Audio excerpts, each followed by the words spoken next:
Yo, what is up? You have found We Like the Blazers. I am Brandon Goldner, all the way in the southern hemisphere of New Zealand, and with me, as always, it is the very glassed, the very bearded, the very hooded, and the very capped Ryan Whitledge. Ryan, what's up, man? Not much. How you doing?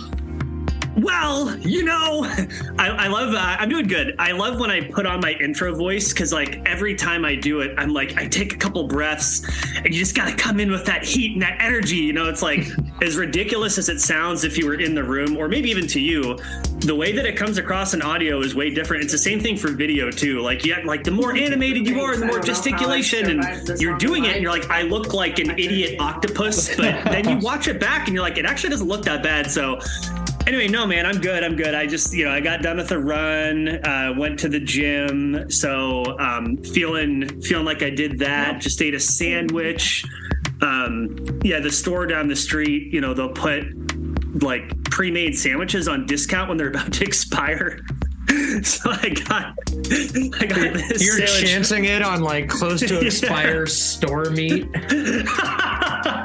Basically, when you don't hear from Goldner again, he's dead due to some expired ham that they were off by a day on. And then he got botulism. It was a BLT that was $3.14 New Zealand, which is like, I don't know, maybe like $2.20 United States. Anyway, yeah, dude, you I'm good. How are you doing? Dysentery in the Oregon Trail to die by botulism in New Zealand. Died by discount sandwich. I was hungry. I knew we were going to jump on. I didn't want to be late. I'd already pushed it off a day. I mean, you would push it off a day. I pushed it off a few days before. I thought you meant you pushed off eating by a day, and so you just had to fit the sandwich and not the podcast. No, I didn't eat yesterday. I had to eat today. No, I'm not quite there.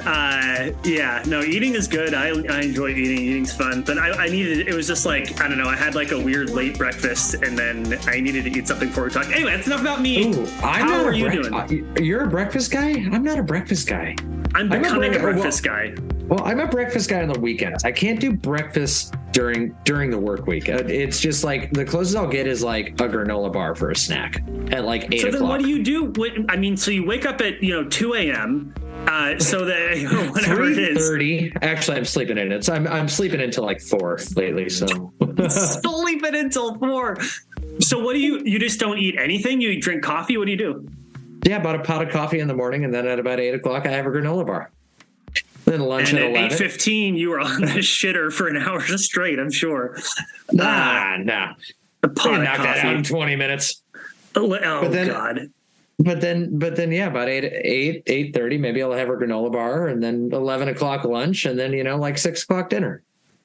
Okay. Well, I'm not a big breakfast guy either. It's really cool. The University of Otago, which is a university about an hour away from where we're living here in South Island, New Zealand, they give free nutrition consultations. And I was like, this is great. Like, I've been running more. I've been going to the gym more. I've frankly never been so serious about my physical health, which is great.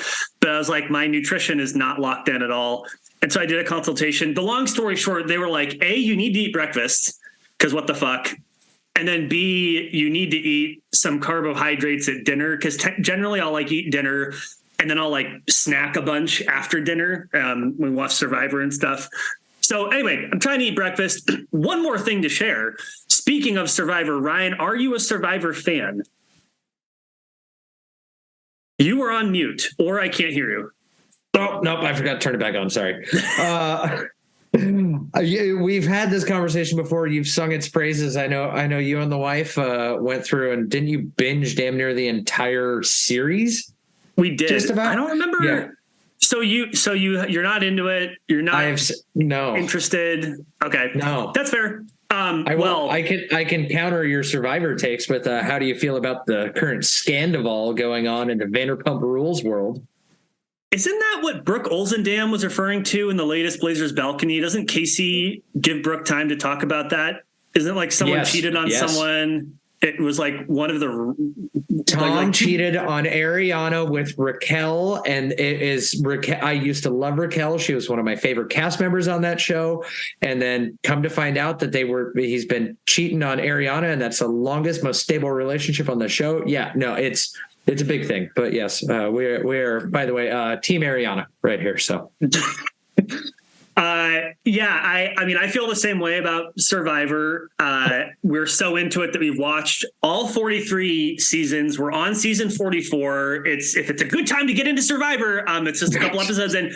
We're now watching Australian Survivor. Thank you very much. And Ryan, I am working on my Survivor audition tape. So if you or anyone listening has suggestions on what I should talk about in my 3-minute Survivor audition tape, you can always email weliketheblazers@gmail.com.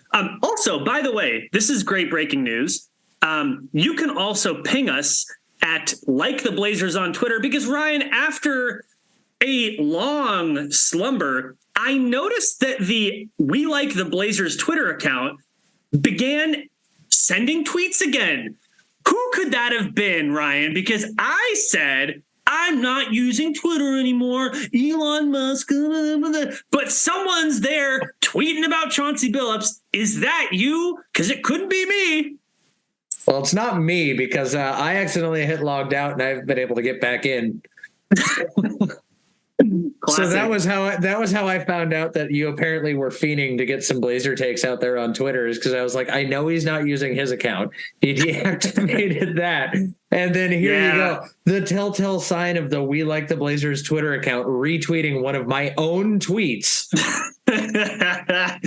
Oh, man. Yeah. So, it's embarrassing and it's sad. I am back on Twitter. However, there are boundaries, Ryan, and boundaries are good. And here they are. So I'm not putting it on my phone. That's rule number 1. So it's desktop only, which frankly is good. Like, it's been good to not use it at all. Most of Twitter, frankly, doesn't make me feel very good. So that's not going to lie. The user interface sucks now. It's a lot better on desktop too. So very good. I wouldn't know, but very fair, and glad I'm not using it. I'm using TweetDeck, right, which is what I always used on desktop at any rate. But then the second thing is I'm only going to be using the Like the Blazers Twitter account. And I think this does a couple different things. One, gets us banned by NERC. That had already happened. I'm sure that we're going to get blocked if Chauncey Billups were on Twitter, which I don't think he is. More on that in a second. I'm only using the We Like the Blazers Twitter account, which is at Like the Blazers. So do follow that. Do interact with it. Do send us stuff. I'm going to see it. Ryan's going to figure out how to log in. He's going to see it. And also it helps that it keeps my Twitter stuff strictly to Blazers, because I thought about it. And that's why I like Twitter. I really enjoy the community. There are a lot of good people there. Some people who we've met in real life, people like you and I, for example, who we wouldn't even know each other. We wouldn't be friends. You wouldn't have gone to my wedding had we not met on Twitter, right? So those are my boundaries. Would like to stick to them. So follow at Like the Blazers. Any more on the Twitter breaking news before we get into the meat of this leg of lamb that we're both going to chew into? Not really. Only thing that I have is just it's an advice for anybody who struggles with anything that's going on Twitter. I highly recommend lists. Don't go with the the following or whatnot. I have a very curated Twitter experience, and I can tell you that the amount of times that for one, I never click the For You tab. That thing can die. But the amount of time, I maybe will click during live sporting events that are outside of Blazers basketball. I will click the following, just to scroll through some of that. Other than that, 99% of my usage of that app is based on the lists that I have created, where I can find, and you can say that, that just creates an echo chamber, yada, yada, yada. But I find that's a much more enjoyable experience. Like, I have one curated for news. I have one curated for politics. I have a weird obsession with law Twitter. So I follow a lot of things that break down just random legal cases and its attorneys bitching. It's fantastic, but it's dependent on what I'm looking for. I can find whatever. So I highly recommend the usage of lists. I definitely concur with that. It makes it much better. It does take time. I mean, I would recommend, building a list in the way in which you just said, right? Based on your interests, if you want to build a Blazers one, like just focus on it for like a week and just start, you click the 3 dots next to a user and you can do add to list and start adding people and adding people and adding people about, a week or so. And then you'll find that, yeah, Twitter becomes much different. I totally agree with that. I think it helps quite a bit. So at any rate, Ryan, perfect segue into what has been the topic du jour on Blazers Twitter, and even maybe at the very lower, more subtle level of NBA Twitter, because we're nearing the end of the season. The playoff picture is coming into view. We know which teams are tanking and which teams are not. And there actually has been more discussion about NBA coaching. For example, Nate Duncan and John Hollinger have a podcast, Hollinger and Duncan, creative name, almost as creative as we like Blazers. They are releasing their NBA coach rankings. They did part one. One coach, Blazers coach Chauncey Billups, did not appear on that ranking because part 2 is for the worst coaches in the league. And I will stop editorializing there. Chauncey Billups has been a topic on Blazers Twitter. It's so funny too. I'm actually glad that we waited to record this because now there are multiple articles talking about it. We talked about this before the pod. You do know where I stand. We've talked about this all season. We've talked about this all season. We talked about it last season. We've been talking about it the whole time. But let me, there's so much to say, but I want to hand it over to you. I can't tell if you're doing something on your end or you want me to keep talking or you want to talk. Are you telling me to shut up or are you telling me to keep going? Hold on. I have to read a text. I think my offer on my house may have just been accepted. No way. Let's go. Breaking news. Okay, I'll be quiet.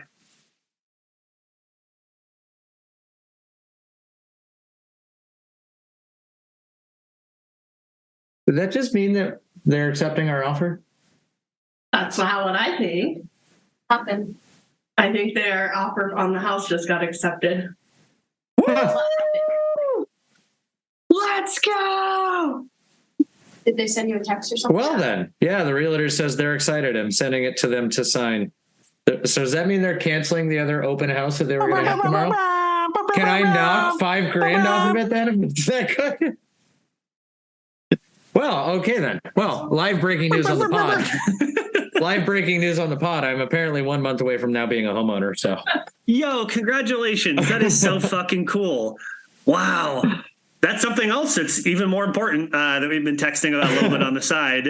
Yes, I will let you edit that however you want. You can leave that. Keep most of it in. You can leave that live dramatic reading in.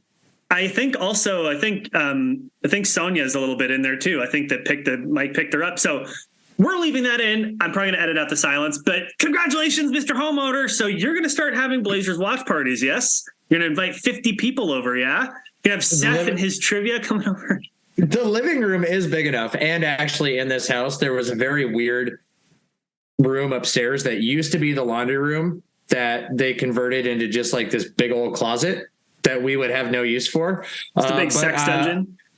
It's not big enough to be a sex dungeon, no, but it is big enough to hold this desk and for me to mount a TV screen and surround it with my soundproof panel. So I will have my own tiny little man cave podcasting area. But anyways, so let's recap. Congratulations. That is amazing. I'm really super happy for you. Oh, yes. It's been a long stretch. Maybe we're less likely to kill each other now because, my Lord, this has been a stressful process.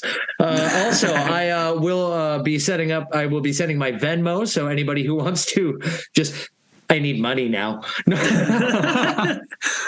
Help me. I'm poor. Are you supposed to be the one with the money? I am the one with the money, but I'm going to have significantly less of it with a mortgage payment. That's true. I refuse to do the math on how much more that's going to be than the rent I currently pay. Yes, but at least you're building equity and you're working towards something that actually belongs to you, unlike me, the perpetual renter. And we're probably going to be renting for the next couple of years, but I'm happy for you. That's amazing. Congratulations. That's dope. Later, I want to see it. Send me that address. But Now, okay, that is so. With that unequivocally good news, let us now pivot to what we were just talking about. Blazers Twitter is on fire, Ryan. Everybody's Chauncey getting their Billups, hot, Coach of the Year. Give him the hardware. everyone's getting their hot takes off. Everyone's getting their articles out. Everyone's asking their questions. We have some people who are defending Billups. We have some people who are criticizing Billups. We have some people who are asking questions that are critical of Billups, but getting answers that are supportive of Billups and writing articles that are a mixture of both. There's so much to talk about. But Ryan, let me just tee this up with you. What is your opinion on? Let me figure out a good way to frame this question because I want to honor what you said in the text. The Blazers have very significantly underperformed what we hoped they might be for this year. Let's maybe put it that way. Mm-hmm. What is your opinion? Where did it all go wrong? Who is to blame? The fun thing of sports fandom is that we will bring out the tiki torches and direct them at anybody that we see fit when we see fit. And I think one thing that I've tried to do during this season, because I've long said that I don't necessarily, I try not to count last season against Billups. I'll take that as an anomaly, whatever. And I was a very staunch supporter of him for most of this season. I would look at, okay, what did the organization expect their opening, eight-man roster to be? How did injuries impact that? All this stuff. But now post All-Star break is when I've turned. I don't think I'm not on the fire him part, but I ran out of runway to be able to defend him on a lot of stuff. And the things for me now are that when it became extremely apparent where the season was going, why are players such as Sharp not getting as much runway? Why is Nas still playing, the limited minutes? If you're going to kind of concede that, it's now a lost season, there's not a big playoff push, which I think the organization is very well telegraphed. Why are we still running starters so many minutes? Why are we not getting younger guys more playing time? I do understand at some point, there is a little bit of a test drive period with players such as Cam Reddish, your twin Ryan Arcidiacono, that whatever with that. Congratulations stuff, on pronouncing his name correctly. I'm proud of you. I've been practicing it all fucking day in preparation for this pod. Saying it into a mirror 3 million times. But yeah. Did he appear the third time you said it? Like the third time it just like this weird preppy looking white dude appeared in your bathroom with you? Well, no, but that thank you card you sent me from your wedding, I have that taped right to my mirror. So I just spoke directly at that. So it's basically like I was talking to him. No, but anyway, so like that's where a big criticism comes of me. Also, like for me, when I'm looking at this, I'm trying to look at it in the lens of how we've spoken before that, Joe Cronin has said that, this season was they wanted to figure out what they had, what was there. He said himself that we don't have a championship caliber team. We're hoping to build towards that. So I just try to kind of take it all in context. But for me, I do think that Billups is currently right now deserving of some blame. If I had to lay it out and outline it, I'd say I'd probably give Billups 40% of the blame. I'd give the organization as a whole, that's including Cronin, Jody Allen, and all that, about 40% of the blame. And I'm probably laying about 20% of the blame at the players' feet. Okay. That's fair. So okay. So let me just try to summarize what you just said, which you did at the end right there. Basically, the reason why the Blazers are not doing as well as some people expected is mostly more than 50% not because of Coach Billups. Therefore, you don't believe he should be fired. Is that fair? I don't believe he should be fired. Only in the sense of that, it's kind of the grass is always greener thing. Who is out there, is close to being out there, that you could hire that would be better than him? Like I've heard a lot of people say Ime Udoka, if he wants to get back into coaching, maybe make a play for him. That could be very problematic. It could. So was the hiring of the guy in which we're currently speaking about. So, the moral, taking that moral ambiguity out of all of this, just talking about coaching acumen or whatnot, if you fire Billups, who are you getting? Because I in all of sports, I've never been a proponent of just fire the guy and figure it out. I think you need to have a path and a plan forward.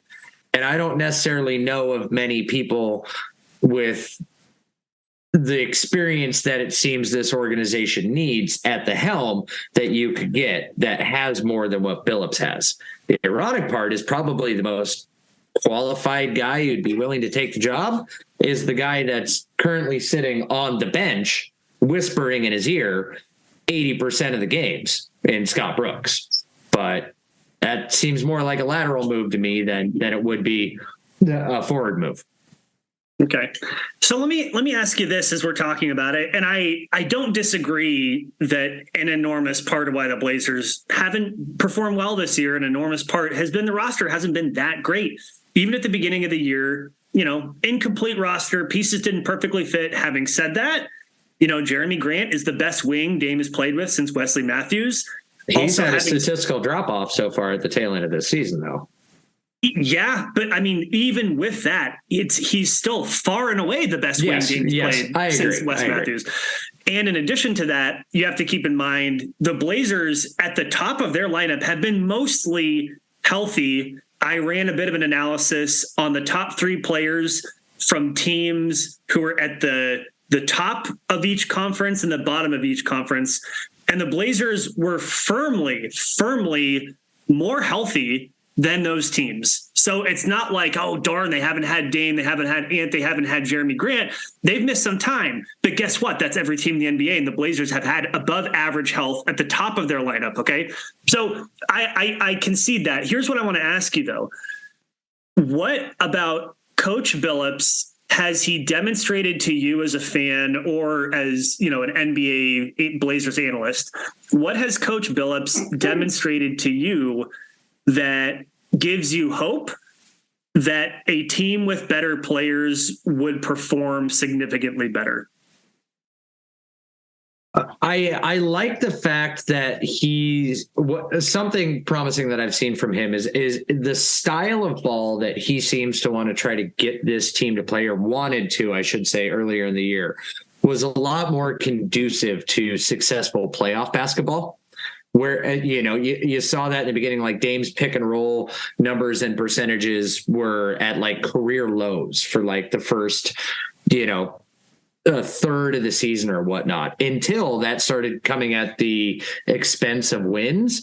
And he was willing then to look at that, pivot, start increasing his pick and roll numbers, his pick and roll percentages, at which point we started kind of seeing a little more of Dame's scoring explosion. So I appreciate the fact that he looked at how this Blazers roster operated under Stotts, and seeing that it was very kind of isolation heavy, one man kind of, dominant or whatnot, tried to get a change in there.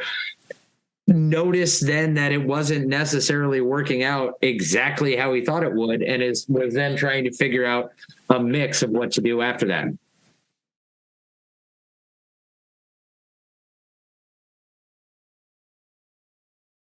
You good on your end? Yes. Okay. Sorry, I didn't know whether or not you were done with your point, and I admit I was reading. You're fine. So he's shown a willingness to kind of try to, pivot, coordinate, try to put this team in an optimal spot. I think that is very good. You find a lot of hard asses, a lot of red asses in the NBA that are like, it's my way or the highway. We're doing it in my system. Okay, that doesn't work. Give me guys that, better suit my system, whatever. Yeah, that's true. And in that, I do think that there is the benefit too of him. And I think this is a bigger trend in today's NBA of coaches that were former players that are, right. It's a lot easier for those guys to get the ear of players and get them to pay attention. So, I mean, just top two things off my head is that those. So okay, that's fair. And also, to be fair, one of my criticisms of Billups early on is that he wasn't adapting, he wasn't flexing, he wasn't trying new stuff. And he has, I would argue though, and tell me if you agree or disagree, the most notable change that Billups has made as a coach, the most impactful and effective change he made, was to go away from whatever offense he was trying to implement, and now mostly doing Dame stuff, pick and rolls, ISOs with Dame, the stuff that Dame is good at and knows how to do. Billups has sort of acquiesced and said, geez, I guess when my best player's in, he's going to play the way he's played his entire career, what we criticized Terry Stotts for. To me, I think that has been Billups's most impactful and effective adaptation. And I would say, so first of all, do you agree or disagree with that, or mildly agree? No, I agree. I think right off the bat when he jumped into this, there was very much a trying to reinvent the wheel kind of thing, right. and trying to very much go away from this Stott style offense until he realized that one of the things is that you kind of got to play to the strengths of your best player, and Damian Lillard is obviously the best player on this team, second only to Justice Winslow. Right. Whose injury just absolutely cratered the season. So, but MVP candidate Justice Winslow, right? Like, yes. I mean, look, I get that some of this is the roster is thin. Yes, totally true. But here's what I want to say about that piece specifically, though. The adaptation, the change that Chauncey Billups made was not particularly creative, not particularly difficult to figure. Go back to doing what you were doing before. Okay, but I will give him credit for letting go. You let go your ego a little bit, right? And you say, okay, the thing I was trying didn't work. Here's another thing. I will fully admit, Ryan, and you can tell, like I'm being a little disingenuous with how I'm approaching these questions because I'm clearly very biased, and some of my bias is showing, right? But here's what I find maybe most distressing about Chauncey Billups so far. Aside from the fact that the team literally just appears to lose motivation and just fucking quit, which is not great. That's not great. Maybe you can say that's the players. And it also makes no sense. And that I will say right now, like if that's happening in game, that is not on the coach. Like that is on the guys that are on the court and on the bench. Did we see that happening in previous iterations of the Blazers a lot? Is that something, did we catch ourselves saying often, boy, they just sort of gave up? Is that something that we've said a lot in the past? Because I don't think it is. Me and you personally, no, but it's something like I won't deny that it is something that I have seen.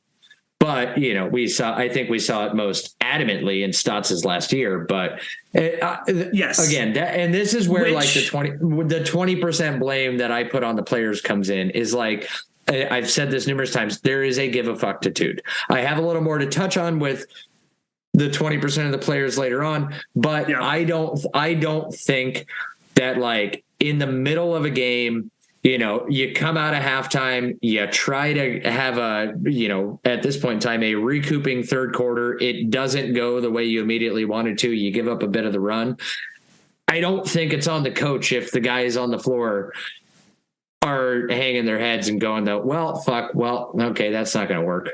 But part of your job as a coach is a motivator, right? That was part of what Chauncey Billups was supposed to bring as someone who had been there before, has a lot of respect from players. If your message isn't resonating with players, then you're not doing your job as a coach. I'm not saying that's all the coach's fault, but it's at least partially, and to your point about Terry Stotts, part of why Terry Stotts, it was time for him to go. The message had gotten stale, right? Like it wasn't resonating anymore. And Terry Stotts definitely was not known for his adaptation and his willingness to be flexible. The message had grown stale and people were tuning him out. I would argue that happened with Billups immediately when he got in last year with multiple veterans who seemed to just sort of sag and quit. I would argue that you're kind of seeing it now. It's bubbling up with Nurkic. Doesn't seem to be, I mean, to Nurkic's credit, says the right things in the media.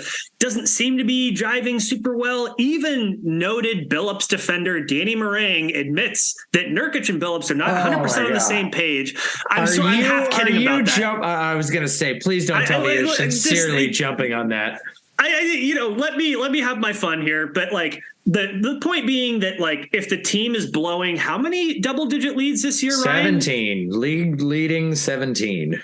Don't tell me that's not partially the coach, partially because the message isn't resonating, and partially because the coach isn't adapting in game. Damian Lillard said it himself. We're not making adjustments. Jason Quick clarified with him that Dame was just talking about the players. Complete bullshit. Damian Lillard is good at PR. It's all on the players to make the adjustments. That's partially the coach. Okay, let's just say this. Partially, okay? Not all, partially.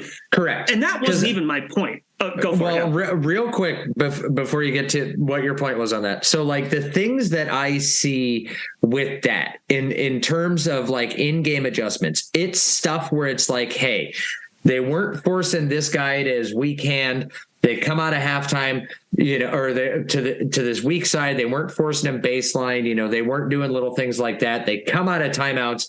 Now they're forcing him baseline, but they're not taking away his strong hand. They're forcing him towards his strong hand. They're not showing towards the baseline. It's those little things where it's like the idea is there and the execution sucks.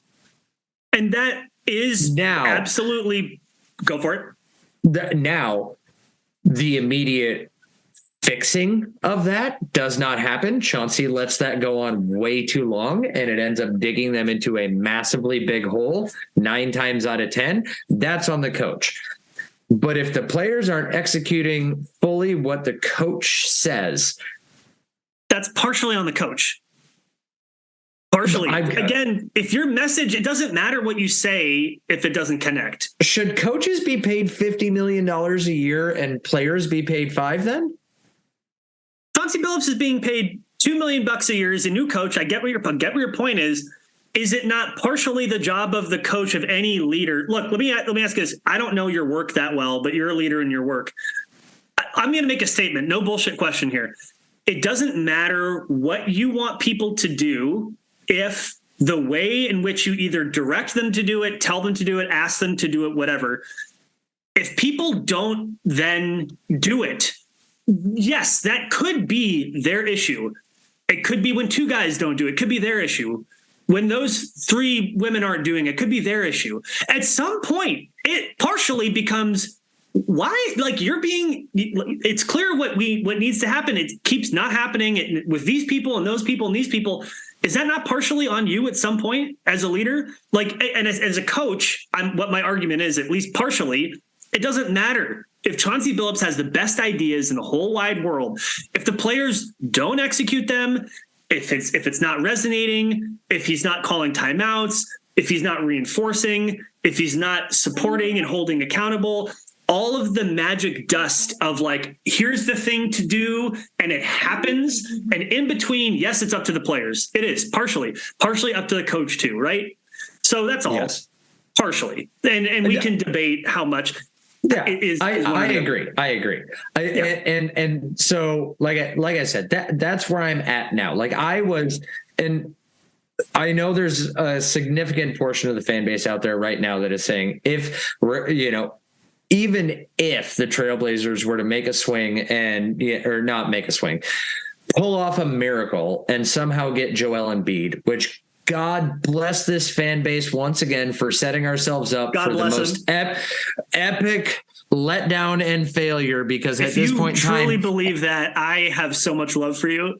Anything less than Joel Embiid leaving the Sixers and coming to the Blazers will be deemed as an absolute utter failure. But yeah, like I said, God bless him for getting us to that point, and we didn't even have to wait until the season was over. It's either Embiid, Wembanyama, or you might as well just light the arena on fire. I don't know, but But there's a portion that says even if like all those things were to happen, you get fucking both of those guys, that Billups should not be the one to coach this team next year. I say he deserves a chance. 2. Okay. In the best case scenario of like you get a Joel Embiid or you get a Victor Wembanyama if draft lottery odds go in your favor, you move some of these assets, whether you keep your own pick, if that's how it pans out, you trade the Knicks pick and Simons and or freaking Sharp or whatever, you build this dream team. I think Chauncey deserves the chance to try it, but he's got the world's shortest fucking leash. Like I'm talking like season starts in freaking October. If by mid-December, you're not sitting there looking at like an 18-3 or 20-4 record. He's got to go. I think I wasn't even quite to this point of the discussion yet, but I just to splice it in there now. If this were, the summer of 2015, right, and Damian Lillard is 25 years old and the team blows it up and it's a new coach, and he doesn't look good the first year and they were super injured and they tank. And then he doesn't look good the second year, even though the top of their lineup has been healthier on average than most teams. And well, he's new and that's okay. The problem with this is that Damian Lillard if this were the summer of 15, Paul Allen would still be alive and he would have fired Billups by now. And O'Shea probably would have been out a lot sooner. Well, be that as it may, that at this point, like Damian Lillard has proven he's not just back, he's playing the best basketball he ever has. He's playing first team all NBA level basketball. If Dame doesn't make first team all NBA, he's getting second team. The only reason why he's not is because the Blazers suck. That is the only reason why. If the Blazers were even a marginal playoff team, Dame would be first team all NBA lock. He's third in the NBA in scoring, most efficient season of his career, getting to the basket. Like, the problem is Dame's 32 years old. That's the problem. So you don't have time. And in my view, again, I have one more point to make, but since you brought it up, basically kind of the end game of this, my point is that Chauncey Billups had last year with a broken team to show us that there's something in this pile of shit that we can polish into a shiny turd and trick ourselves into thinking it's cool. Didn't happen. Beginning of this year, there was that brief shining moment of, whoa, what's going on here? 10-4. Like, they're winning close games. Like they can't sustain this, but they're looking dangerous, huffing face emoji. They look dangerous, right? And then it all falls apart because Chauncey Billups can't seem to adapt to the fact that other teams have adapted to what he's doing. Okay, fine.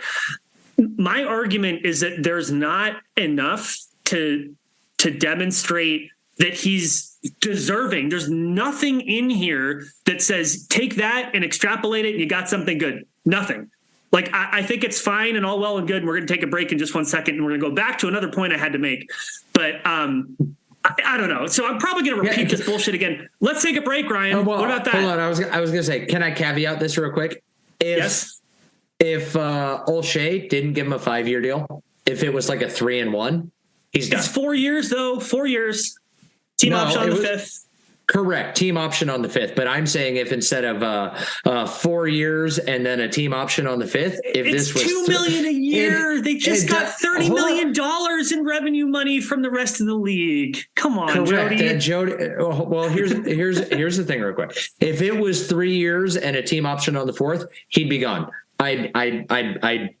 I bet my daughter's life on that over there, and she can't even hear me because she's playing her video game.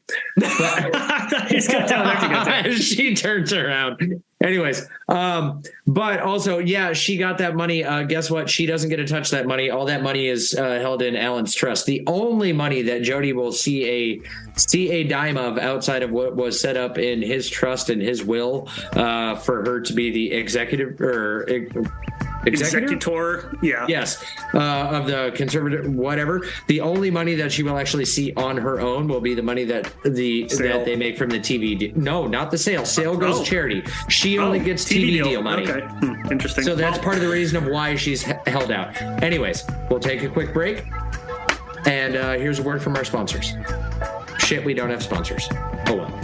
Are you finding yourself peeing every 10 minutes? You should try. No, I'm going to get another drink. I'll be right back. All right.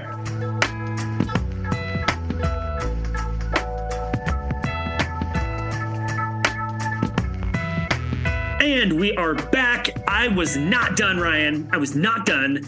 I had one more thing to say. I realize now my window is open. Should I be this loud? Probably not. Let me just go ahead and close that. But while you close your window, thank you to Keeps and BetterHelp and every other, I don't know, what are the other major ones that are Roman. On every platform ever? Oh, Roman, yes, Babbel too. Thank you for Neutral vodka seltzers, the one with the umlaut. Good job, No Dunks, getting me on that. No, Athletic Greens. You know, got to drink my greens.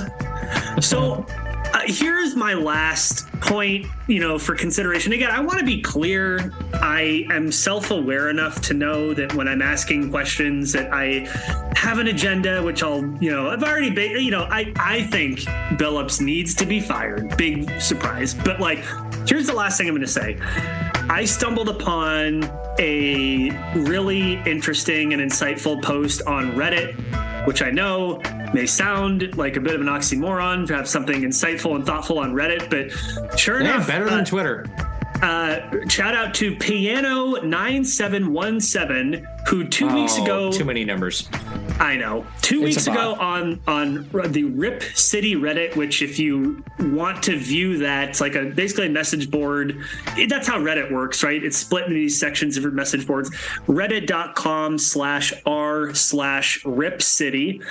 It was a statistical analysis of Chauncey Billups' lineups and how they perform defensively. And I have 2 points to make, and I want your reaction.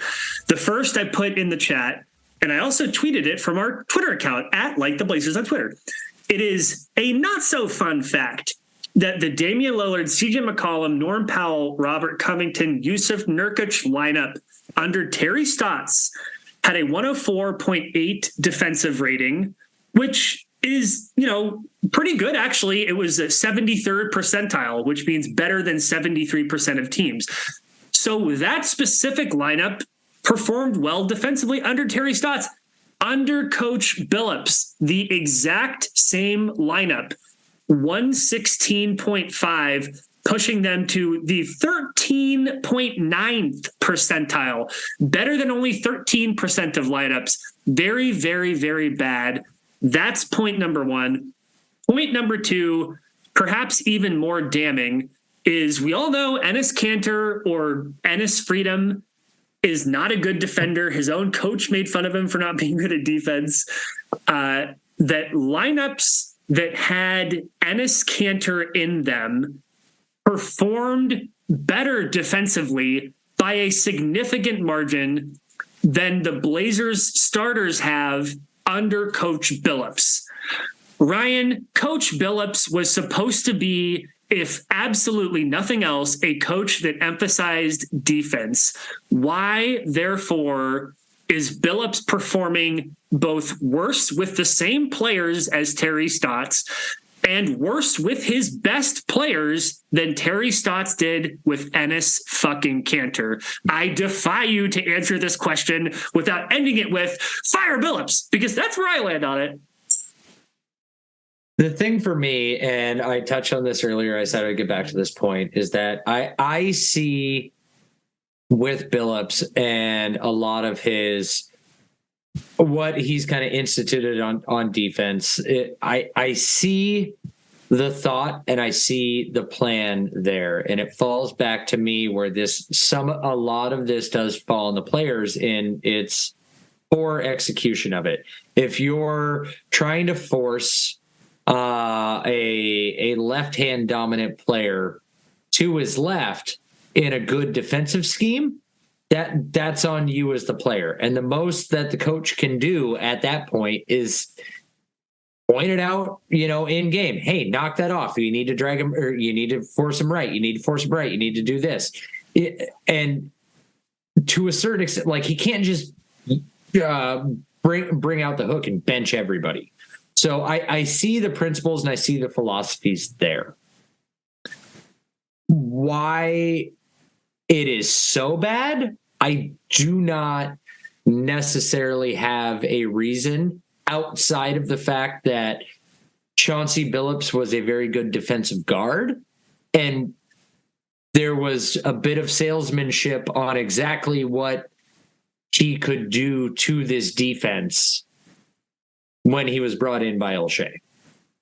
And I think that, like, if he wasn't sold as that, we're bringing Billups in, he's going to fix the defense. Just look at his playing resume. He's a good defender. He knows the game. He knows how to understand it. If we weren't sold that bill of goods as a fan base, I don't think maybe we would have had the same super high expectations for what he could do to this defense when he was brought in. At the same point in time, nothing will ever overcome the fact that you have Damian Lillard and Anthony Simons as two giant defensive sieves and liabilities.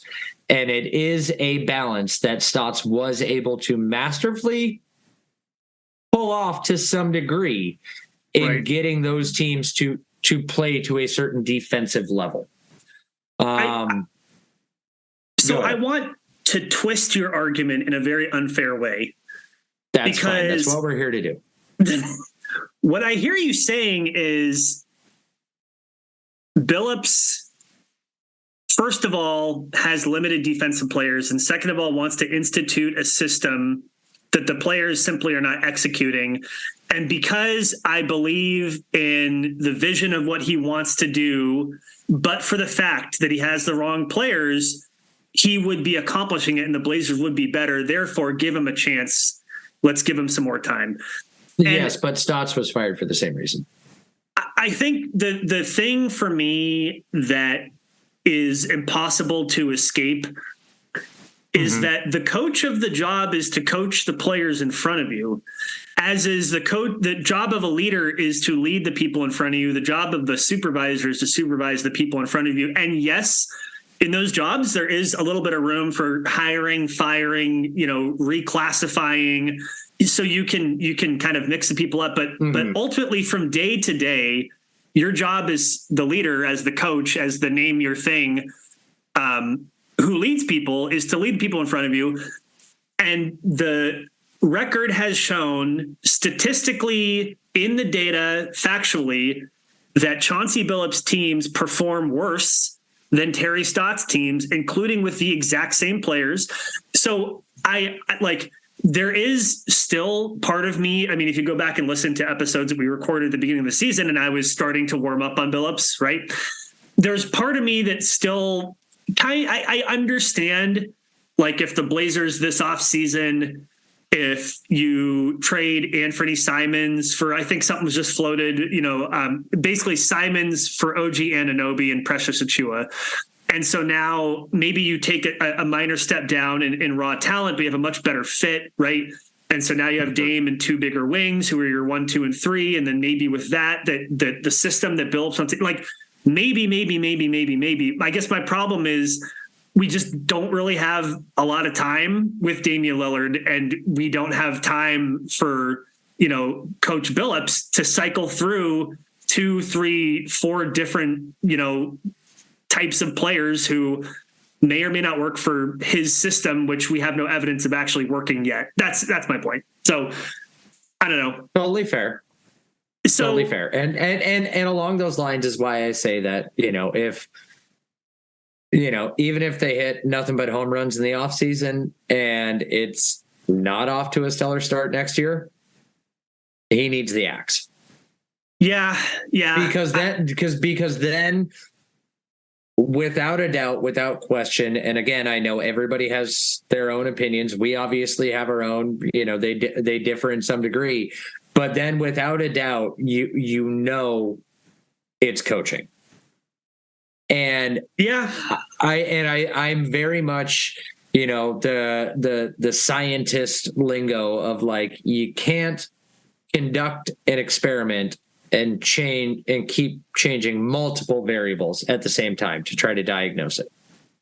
So very true. I think that's kind of where I stand with it. And again, so like, I guess, like, I know that we're this conversation and this discussion, we're both exhausted. Like he's the coach for now. Folks. No. He's the coach for now. He's not going to get fired right this second, and nothing that we can do or say will change that. And I guess my closing thesis, and I think I appreciate yours. My closing thesis is, if someone can articulate what is it that Coach Billups brings in the affirmative, something he does well, that you could see blossoming, taking root and really helping and elevating a team to a high level, that would give me more hope. I just don't see what that thing is. I don't see what that thing is. So I've been wrong a lot. I'm going to be wrong again. I think I'd prefer for Damian Lillard for the Blazers that if Coach Billups is not fired, I hope that I'm wrong. And we will have to find out. So where else do you want to go with this? Yeah. Well, we kind of alluded to it a little bit, and I just wanted to get a little more in depth your view on it. This the Jason Quick article that came out. I know you are Jason Quick's number one fan. Zero complaints that you've ever had about him. I have such a hot take. So continue. So the one thing that I guess I was kind of happy to see about in this article, because, we've went back and forth on that, is Quick carrying water for the organization, for the coach, for the GM, yada, yada, yada. I appreciate when he puts out things like this that are very quote heavy, because those aren't necessarily things that you can, in this case, twist around to fit your narrative. So there are some truly out there statements. Like, I appreciate when it says that I'm going to run through a wall for this guy. But when it says that I can't imagine a better coach for this team, as a quote as well, like, I'm kind of like, God. I mean, I'd love to see this. I'd love to see this team with like Thibodeau. That's some limited imagination if you cannot imagine. Like, of all the current, like, even just, I don't even need like prospective coaches down the line. But like, Ghost came out of the ground. That's all right. Just give me nothing but current NBA head coaches that you could plug in to coach this team. I'd come up with 5 right off the top of my head that I'd like over him. And if any one of them happened to pop up on the market this offseason by a miracle of freaking God, I'd take him in a heartbeat. But so I think some of them will. Well, okay, we'll end on that one when we get there. But just as you read through this piece, what were the things that jumped out to you? I think what jumped out to me, first of all, and this is my hot take, is I want to congratulate and give credit to Jason Quick, because the questions that he asked were not particularly comfortable questions. It's clear that in his reporting that he talked not only to a handful of players, inside source within the Blazers, and the coach, and he was directly questioning how well the coach had done. And that's not something that we've seen a local reporter do yet. I think this is the first time I've seen it. Tell me if I'm wrong. We're essentially a reporter going, so do you think the coach sucks? I mean, he didn't quite say it like that, right? But the questions were, should your coach be fired? Which, by the way, also led to the best quote of the entire fucking article, where Jeremy Grant just says, "I think those people are stupid." That legit made me laugh out loud. And yes. And so I do want to first of all say to Jason Quick that this was a good piece of reporting, and it's useful. It adds to the conversation, and I think he did a good job. So that's my hot take. The second thing I'll say is that even in the player's defense of Chauncey Billups, you get some pretty worrying comments, if I might say so myself. I agree. So even in the quotes that you have from players defending Chauncey Billups, you have Anthony Simons saying, where did this go? Why did I miss it? I lost it now. Where did I put it? Oh, I put it in the text to you. So hold on. As I stall for time, so I don't have the Athletic article up, and God knows, I know they got sold to the New York Times, and I don't know if I can pull it up right now. I got it on my phone. You have Anthony Simons saying, his only weakness, if you want to say he has a weakness, is experience as a coach. Ouch. And then you have Jeremy Grant saying, as much as Jeremy Grant said people are stupid for criticizing him, Jeremy Grant saying Billups is figuring it out. I think he has great potential as a coach. Yes. That is what we in the business like to call damning with faint praise, but then it was also accompanied by praise. So it's like damning with faint praise, but then also praise. And therefore the result kind of feels like praise. So I guess, Ryan, what I'm trying to tell you is like, you said it was hard to misinterpret, right? You said it's hard to bend to a narrative because they're direct quotes. I actually disagree. I think this is very easy to bend to my narrative, which is the players are saying it. They're saying the quiet part out loud that he doesn't know what he's doing. Like, I mean, Jesus. So, in that regards, then how do you reconcile it against then Damian Lillard's quote further down the article where he says, quote, a lot of things go into a team struggling, and I've never been a fan, even going back to Terry, of blaming the coach. I think there are a lot of things on the court that you can see in film that us players have to be better about. The last 2 years we have been really young, and I think it's hard for a first-time coach to have a young team where you have to do so much teaching. Yeah, that's the praise part, right? But then even in that, it's like, it's curious to me. It's hard for a new coach to have a young team. Ryan, what are the NBA head? I do appreciate Dame throwing this in there real quick. We made the playoffs for 8 years, and they were saying the same damn thing about Terry. I mean, look, I appreciate Damian Lillard is going to go to bat for who is coaching the team. I think that's a good quality to have. I think it's a good quality for the players to have. I like that. I wouldn't expect them, even if they really didn't like Billups, for them to say anything sideways about him. That would be pretty unprecedented. You just don't see that very much. So I don't blame them for that. But like, even in what Dame said, Ryan, what types of NBA jobs do first-time coaches generally get? What do you mean? What types of teams do new coaches generally coach? If you have like a brand new coach, what kind of team are they coaching? Well, rebuilding teams. Rebuilding teams, which means what? Young players. So like this Damian Lillard's like, it's tough for a new coach to coach young teams. That's what new coaches do most of the time, bro. Well, I think but so seeing as that the organization is never. Well, no, but seeing as that the organization has never been in a full rebuild, and they've been in this position, this teeter-totter of where they're like, we still have Dame, we're going to get players like Jeremy Grant, we have these NBA veterans. It's so he didn't get handed like a blank slate of, hey, here's a bunch of young clay, go mold it. It's like, hey, here's this block of cement that's half cured, but we need you to like design it this way, please. And then Billups started putting salt on it like the day after it had dried, which you're not supposed to do, as we both know, for at least a couple of weeks, if not longer. But look, I guess what I'm trying to say is like my takeaway from the article was that the players are not going to throw their coach under the bus. Well, no shit. Like it would absolutely shock me if that had happened.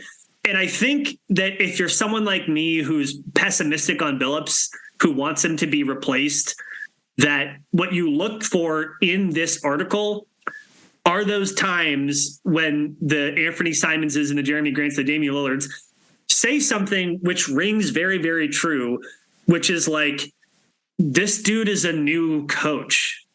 Therefore, he's not very good at it. And I that's not great, man. It's not. Like the one thing though that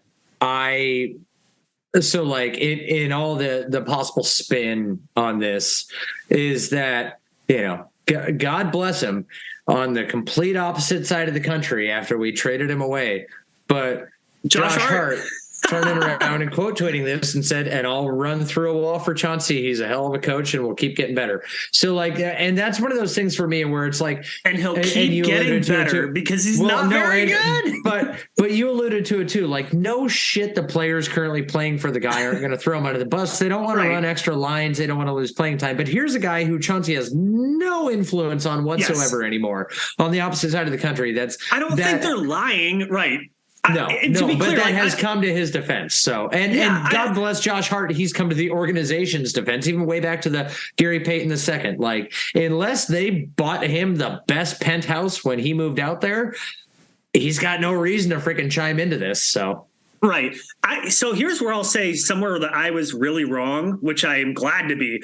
I tweeted out from our account, Ryan, at Like the Blazers on Twitter. When I break my way back in there, I'm changing the name of it to Brandon Goldner. No, come on. I have to keep up appearances. But no, I said, lost my train of thought. Oh, I got it. I said something like, when Jeremy Grant doesn't re-sign in Portland over the summer, it will be Chauncey Billups' fault because of basically how much he's let go of the rope on this thing. What this article did tell me, Jeremy Grant was the most vociferous in defense of Billups, with Dame coming in a close second. Jeremy Grant is the one who there. right. Which, but Jeremy Grant was the one, that was what Josh Hart was responding to, because Grant in the article said I'd run through a wall for him. Right. So Josh Hart saying that on Twitter was because he read what Jeremy Grant said. That if that's how Jeremy Grant feels about Coach Billups, that's good because we really need him to stay. So that's good. I don't think they're lying. I think they like Chauncey Billups as a coach. And here's what I really think. I really, really think they want him to succeed. I think they really super duper want Chauncey Billups to be a success. And that's good. That is actually important. They should play like that though. And they should. Thank you. Because they don't. That's the thing. It's so fucking weird, man. They don't play like that. They're not playing like buy into his system. They believe in him. They got his back. They're going to run through a wall for him. But God bless him on the court. But God bless themselves. Will they ever make a proper defensive read for him? I actually look. I mean, this is very like we're doing like a talk radio thing. But it's true. Like I do think. If you are this concerned that a senior reporter for The Athletic is asking the organization, the coach, and the players about the coach's performance, you should maybe play like his job is on the line if you care about him, which they do. So I'm not saying that they're going to play better the next couple games, but if they do, it actually wouldn't shock me if it's like, whoa, like this is not just like a Twitter conversation anymore. It's now being written about in The Athletic. And also shout out to our friend Eric Griffith with Willamette Week. He dropped a story right before we recorded. I don't know if you probably haven't seen it because it was like literally an hour before we recorded. Right. Eric essentially said, what's that? I said I read it right before. Yeah. Oh, did you really? What was your takeaway from it? I can finish, or you can go ahead. No, finish her. Well, I mean, you can tell me if you disagree. Eric's thesis was in response to people talking about the coaching, but basically coaching is the least of their worries right now. That's basically what he said. It's not great, but it's not the most important part, which I think is kind of where you land, right? It's mostly either the roster or the players. And so and I respect Eric a lot. I mean, he's one of my favorite people and also just a good human being. So yeah, did you have a take on that article? No. I mean, you look at this roster and it's a malfeasance that they've, when Nurk was out, there was nobody taller than 6'9". Like, get more tall people. And no, it's not as easy as, hey, Nerlens Noel is on the buyout market. We just need to go get Nerlens Noel. I understand that he signed 10 days, whatever.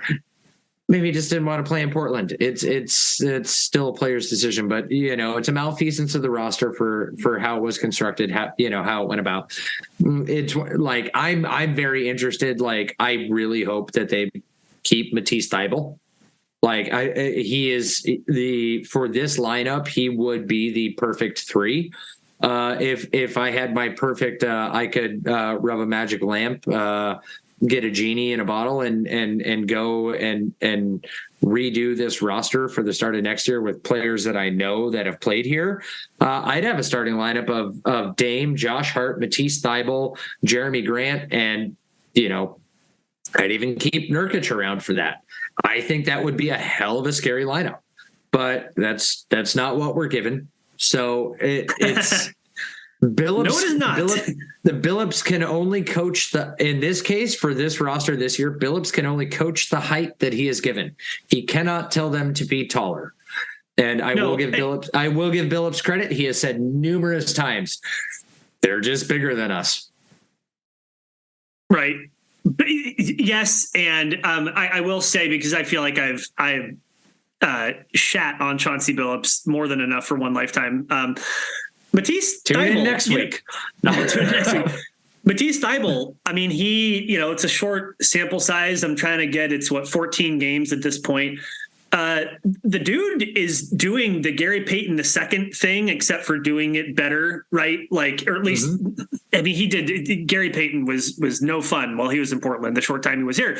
But Matisse Thybulle is shooting a career high 41% from deep on 4 attempts, again, small sample size, but please shoot threes, and you do, and they go in. Great. That one skill will make sure that you can get enough playing time to be an impact on defense, which is what we need him to be.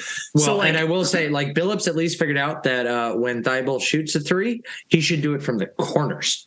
Nowhere else. Again, just this is corners. not revolutionary stuff. Like, so okay. I don't know. They didn't figure it out in Philly. They had him taking shots from everywhere else until he couldn't shoot anymore. That's true. I feel like we have gotten an episode's worth of discussion out of this. Tune in next week. Tune in next week. How do you want to land this plane? Because I feel like we could talk a lot about the lottery. I think the Blazers should be tanking. They're currently in 6th best lottery odds. Well, the Mark Stein, the report came out today that, or Mark Stein and Chris Haynes, if the next 5 or 6 games, but that lines up with what Damian Lillard had said a little bit ago of, the next 6 or 7 games. I find it funny that they're throwing the Dame could be shut down. Well, there's 12 effing games left. What do you mean 5 or 6 games? Yeah, I know. Just do it now, then, please. Like, yeah. Do we think Dame's going for the scoring title? He said he wasn't. I kind of feel like he is. I think he is. He's close. He's like within a half 6 points away. Yeah. So, I mean, now Joel Embiid is on a heater, so that's going to make it tough. But yeah, but same point in time, if Philly locks up playoff positioning and they sit Embiid, then it locks in his average is the problem with that, right? Well, true, but it gives. But if Dame were to play out the season, he could have a chance to eclipse it. The one wrinkle in it would be Luka, because what the fuck are the Mavs doing? I can't tell if they're trying to win, trying to lose, trying to be. I don't know what it is. I'm just calling. They got the Kyrie juju. That's what it is. They got the bad Kyrie juju. Yeah, but, I feel bad. I feel bad for Mavericks fans. I feel like I should apologize for saying juju. I think you're fine. So, all right. So we have a lot to talk about next time. We have, tanking or not tanking. We have what the Blazers could do in free agency. We have obviously the NBA lottery. But that's good for today, right? Anything else for today? Or are we good on this? Yeah, I got one more thing real quick. Okay, yeah. Let me just type this in, because while we're going to mention tanking and lottery, he's going to firechaunceybillups.com. No, let me pull up Tankathon. Should I take a spin on the lottery simulator? Take a spin. Let's take a spin. Well, sad news bears, we dropped down 2 spots to number 8. Wah, wah. I will say right now, the people, I think that the NBA zeitgeist has still not quite adjusted to the fact that the lottery odds are flatter than they've been. When did Chad Dewing become the fucking Google of Blazers Twitter? It drives me nuts. The amount of times that he quote tweets somebody when they're like, what are the Blazers odds of getting a top 4 pick? Or what are the Blazers odds of getting the number 1 overall pick? I'm like, dear Lord, people, open up the effing internet. You can look at it yourself. And while I don't know it off the top of my head, what I will say is if the Blazers remain in 6th, which seems pretty likely. Although Orlando, I think, won today, which is what they're like 2.5 or 3 games behind Orlando for the 5th best lottery odds. It's all very confusing, right? Because at any rate, the Blazers currently have a better chance of a top 4 pick than they do of staying at 6. Now, you'll come in and immediately say, but then the chance of getting 6 or 7 is greater than top 4. Yes, but stop spoiling my party. My point is the Blazers have a extremely legitimate chance at a very, very high lottery pick. If they win too many games, that will be taken away from them. The difference between 6th and 11th in the standings is almost negligible, but in the lottery odds is anything but. So my point is, I want Damian Lillard to score 40 and 45 a game. I want him to go for the scoring title if that's what he wants. I also want Dame to not get hurt, but I really also want the Blazers to get a high lottery pick. So like I am full tank it up. Like, this is beyond coaching. Tank it. It's time to tank.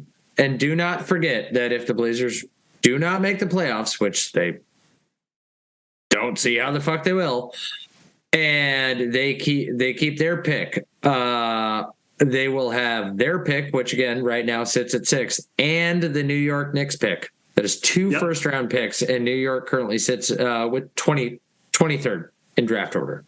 But then which is, that's a middling. It's still 2 first-round. It doesn't matter for most people. It's still 2 first-round picks. Yes, and there's been some speculation that could the Blazers get out of their Chicago pick obligations by offering Chicago, we have a pick for you right here from New York. Take this and give us our own pick back. Maybe Chicago would. Here are 5 seconds that Brandon once said are useless. Here's 17 second-round picks. And by the way, I mean, I know we're not an NBA show, but really just the devastating news about Lonzo Ball needing to have the 3rd consecutive surgery on his knee. He's getting cartilage from a cadaver being surgically inserted into his knee. He's out for all of next year after already not playing all of this year. So Chicago is in a very strange spot, right? They mortgaged the future to get Vucevic and Ball and Levine. And it hasn't worked. And DeRozan. And stars. So, I mean, as much as we are feeling not super great about the Blazers, at least they own most of their draft. At least they have Damian Lillard. At least they have Shaedon Sharpe. At least they have some assets. And like, you can see them, either performing better next year, or if something weird happens, they could pivot. So all to say, lots to talk about. I got nothing else. How are you feeling? That's all I got. Let's send it out. I don't think you've told anybody about our Twitter account. You should tell them where to follow us. Oh, I forgot to mention, Ryan, you can find us on Twitter at @LikeTheBlazers. Definitely haven't said that 13 times. You can find me on the Trailcasters Discord. You can find Ryan on Twitter at TheWittyRyan. You can also email us at WeLikeTheBlazers@gmail. And you can find our show at WeLikeTheBlazers.com or on any podcatcher. Just search for it. But that's pretty much it for today. I appreciate you all. I'm Brandon. That's Ryan. Until next time, go Blazers. Go Blazers.